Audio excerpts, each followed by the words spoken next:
Hi there, Librans. Thanks so much for tuning in. I'm Astrogirl, and we're looking at September 14 through 20.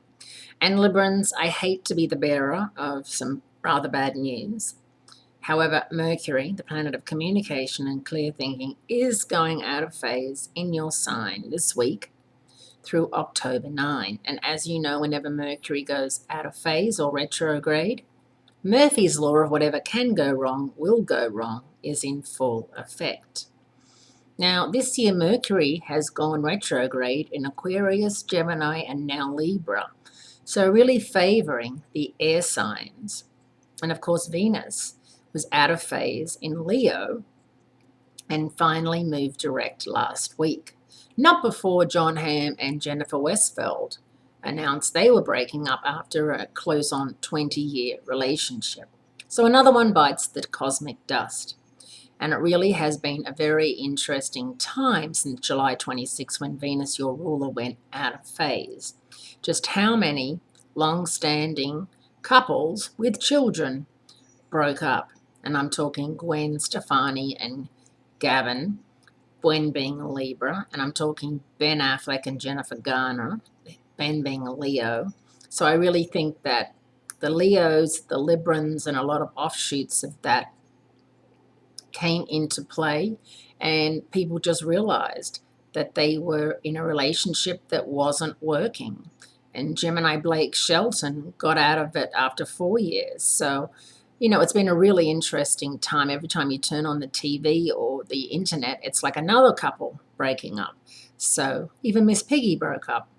So let's see what happens when Mercury is retrograde in your sign for 3 weeks. This is a last chance week with the only Jupiter-Neptune opposition of the year, the last Mercury retrograde, and Saturn's final farewell to Scorpio. The only Jupiter-Neptune opposition in 2015 occurs either late Wednesday, September 16, or early Thursday, September 17, depending on your time zone. At first glance, this looks like a confusing face-off between your hopes, Jupiter, and your dreams, Neptune.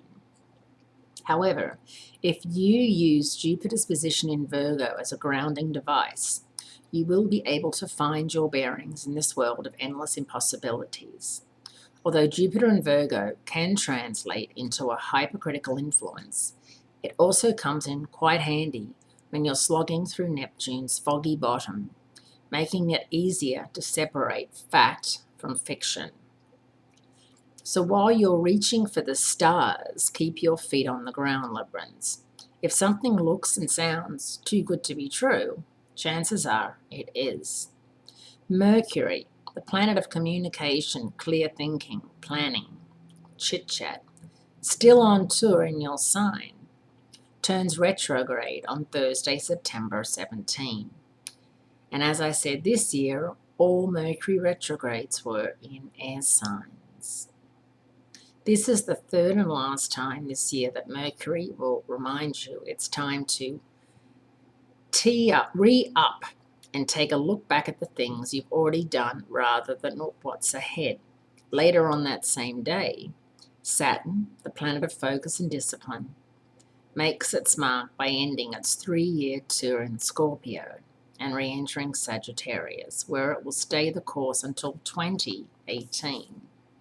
With this switchover from Scorpio to Sagittarius, you will feel like you've crawled out of a dank swamp and found yourself in a hot, sunny field with a horse that's waiting for you to jump on its back and gallop away on an adventure. That's a nice thought.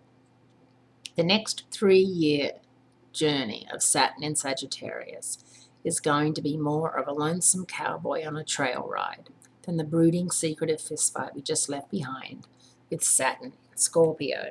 So Saturn in Scorpio was in your second house of money and self-worth and self-esteem.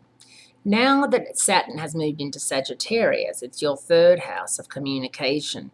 So you're going to find that a lot of weight has lifted off your bank account and the worries about finances, and you are much more into talking things through. For those of you who have always wanted to be a therapist or a counselor or a social worker, This is a good time over the next 3 years to take the courses that you need to take, or, look into it and really study up, and because would make a fabulous counselor, because you do like to listen and you do give good advice. Have a wonderful week, Libra. It's great speaking to you. Be kind to yourself, and I'll speak to you again next week.